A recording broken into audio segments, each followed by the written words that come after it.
여러분 안녕하세요. 오늘은 한국 역사 속에서 가장 위대한 왕 중 한 명인 세종대왕의 사주를 분석해 보려고 합니다.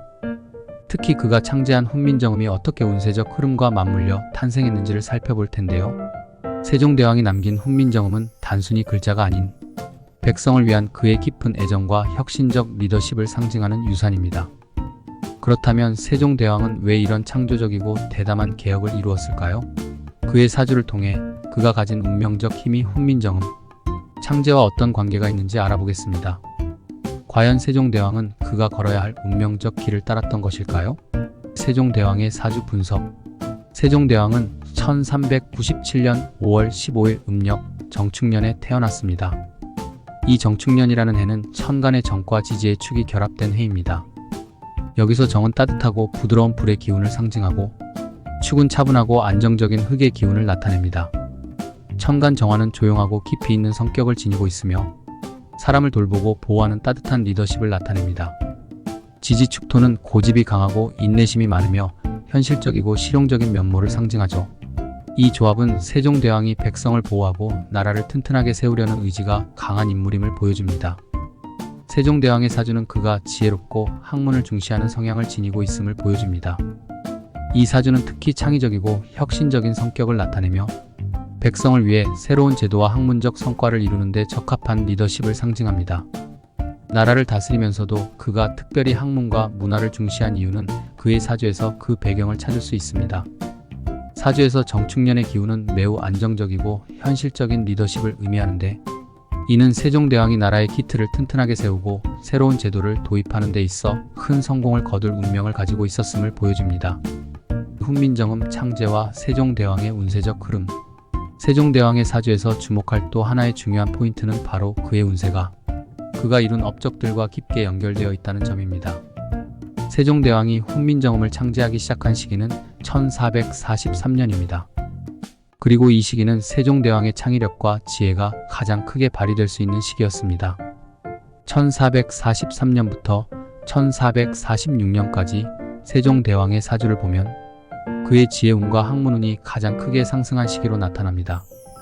그가 한글을 창제하려는 결단을 내리고 이 일을 추진할 수 있었던 것은 단순한 운명적 흐름만이 아니라 백성을 향한 깊은 사랑과 통찰력, 그리고 이 시기에 맞물린 운세적 힘이 있었기 때문입니다.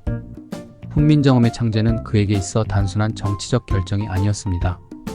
당시 조선의 백성들이 어려운 한자를 배우기 힘들어하고 지식의 접근성이 제한되었던 상황에서 세종대왕은 백성들이 쉽게 배우고 쓸 수 있는 새로운 글자를 만들어야 한다는 운명적 과제를 맡았던 것이죠.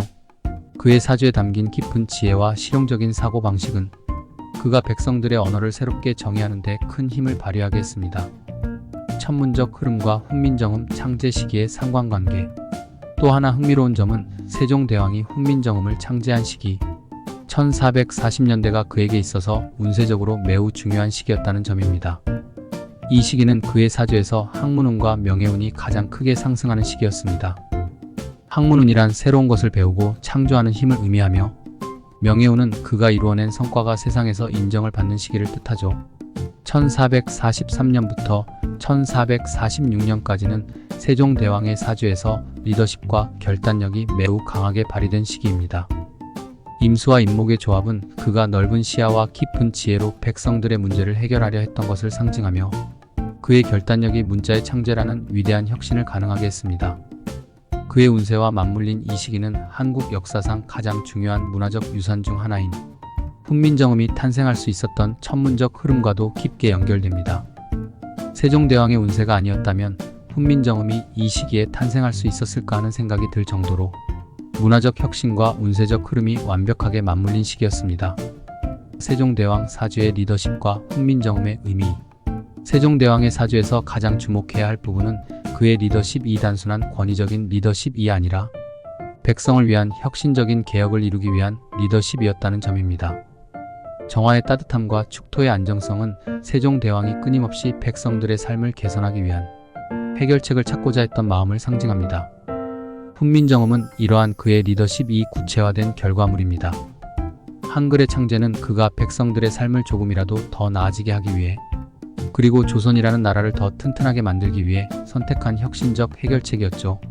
그의 사주 속에는 지혜와 인내심, 그리고 백성을 위한 깊은 사랑이 담겨 있었고, 이는 그가 이룬 모든 업적에 고스란히 반영되었습니다.